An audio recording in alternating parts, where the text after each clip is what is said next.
что вот я проехала этот путь, он очень удобный. Сейчас сделали, уходит электричка, которая полностью приспособлена. Там стоит новый подъемник, которым можно воспользоваться, поэтому не нужно по ступенькам подниматься и спускаться. То есть все помогает человек, который выходит, опускает аппарель, мы проходим. Аппарель — это такое средство, по которому можно легко проехать на коляске.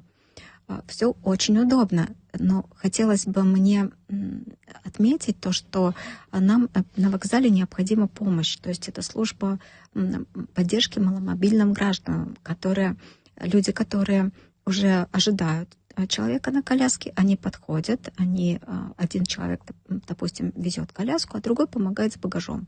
Это очень удобно. И тогда совсем не будет проблем.